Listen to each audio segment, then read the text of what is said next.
medyo talagang malinaw naman na anti-war si Trump. At number two, transactional siya. Hindi po tulad ni Biden at yung Democratic Party na doktrina nila na dapat awayin at i-contain ng China. Si Trump hindi po. Handa pong makipag-usap at makipag-areglo si Trump basta't makikita po niya na may makukuha siyang advantage para sa American economy and American people. So I think lalong hihina po ang inisyatibo ng Amerikano sa kasalukuyan na hawakan ang Pilipinas.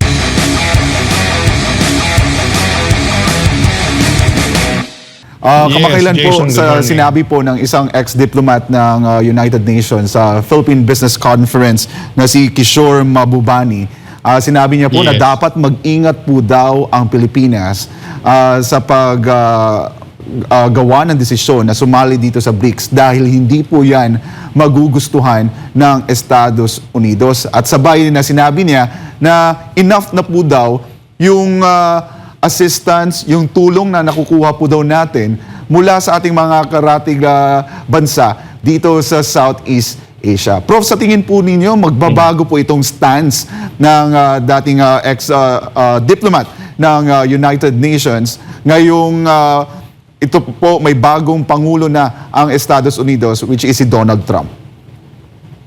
Well, yung ating assessment, including of course the assessment of Kishore Mahbubani tungkol sa Estados Unidos, ay unang-una hindi pa po talaga babasa ang eksaktong gagawin po ni Trump dahil po maraming contradiction din po siyang hinaharap po doon sa loob ng kanyang bansa. Tulad po lang ngayon, bago siya maupo ay kinokontra na ni Biden sa mga utos niya ngayon ang anti-war position ni Trump sa pamamagitan nitong ginawa ni Biden ngayon na pag-aproba ng pag-target sa Mother Russia mismo, sa teritoryo ng Russia, ng mga missiles na binibigay ng Estados Unidos sa Ukraine kay Zelensky.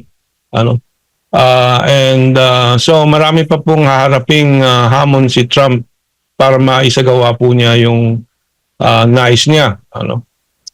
Tungkol sa Pilipinas, marami din pong contradiction ang haharapin ni Trump. Unang-una, malinaw naman po naghahanap ng paraan na makipag-areglo si Trump sa China dahil yung kanyang unang trade war nung unang termino niya ay natalo. At imbis na bumaba po ang imports galing sa China na malaki, ay lalong lumaki ang imports sa China at sa mga economic surrogates ng China tulad ng Mexico, dahil po inilipat na ng China yung mga pabrika po nila sa mga joint ventures sa mga ibang bansa. Kaya po lalong lumaki ang total imports po ng Estados Unidos, hindi lang sa China, kundi kung isuma total, mas lalong lumaki ang lahat ng mga imports ng Estados Unidos. Kaya po nasasabi po natin na talo ang unang trade war ni Trump. And it is very clear dito sa kanyang kampanya, sa panahon ng kampanya sa eleksyon, nasabi po ni Trump na baka ang gawin po niya, imbitahin po ang China na magtayo ng pabrika sa loob ng Estados Unidos para mag-empleyo ng mga Amerikano na talagang yun ang problema po ngayon. Yung employment at economy, industrial economy ng Amerika ay dapang-dapa.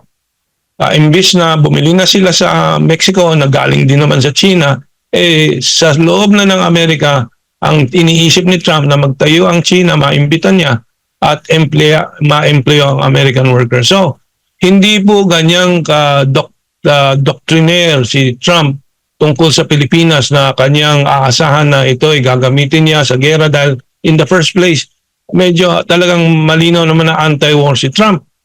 At number two, transactional siya. Hindi po tulad ni Biden at yung Democratic Party na doktrina nila na dapat awayin at i-contain ng China. Si Trump hindi po. Handa pong makipag-usap at makipag-areglo si Trump basta't makikita po niya na may makukuha siyang advantage para sa American economy and American people. So I think lalong hihina po ang inisyatibo ng Amerikano sa kasalukuyan na hawakan po ang Pilipinas And lalong titibay po yung abiso po ni Kishore Mahbubani na dating UN Secretary, UN President, no, President of the UN Security Council, Ambassador of Singapore to the UN and to other states, ano. And lalong titibay po yung advice niya na wag na munang umasa na matatanggap sila sa BRICS, G20, na with welcoming arms, no? Habang ang Amerika po ay nandiyan, unang-una ay pipigilan po ng Amerika yung pagtulong ng o pagsanib ng Pilipinas sa mga yan. With Trump, we will see kung anong direksyon ang mangyayari.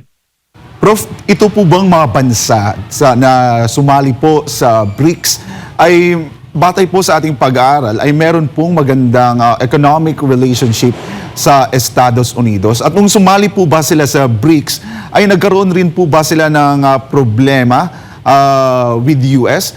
At bakit po kaya itong Amerika ay parang hindi lang parang pinipigilan talaga ang Pilipinas na sumali sa organisasyon na ito?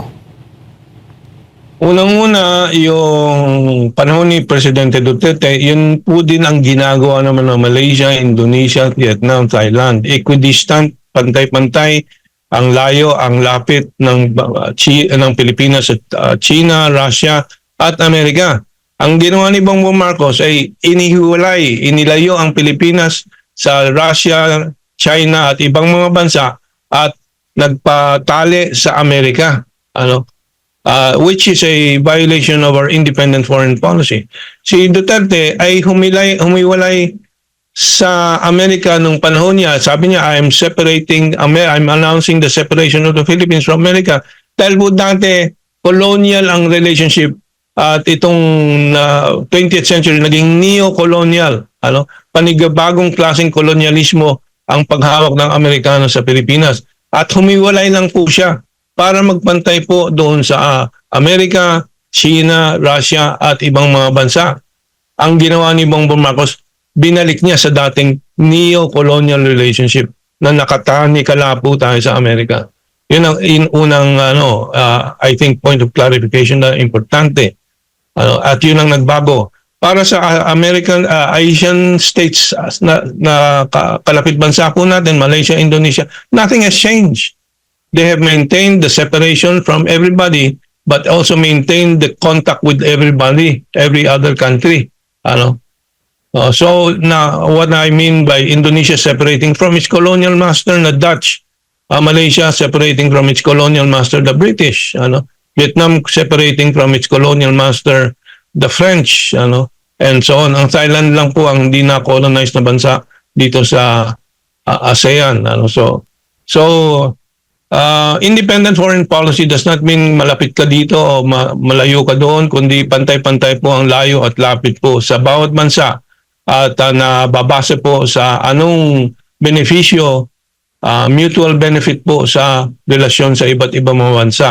At yan po ang nilabag po ni Bongbong Marcos at ayaw payagan po ng Amerika na mapalaya po tayo dahil pag tayo maging malaya sa Amerikano, tayo unlad tulad ng Malaysia, Indonesia, Vietnam, Thailand at iba pang Laos, Cambodia, iunlad po tayo at mas madali nang pumalas po sa kontrol ng Amerikano. Kaya pinapanatili po ng Amerikano ang kahirapan po sa bansa. Pinapalala, hindi lang pinapanatili, pinapalala.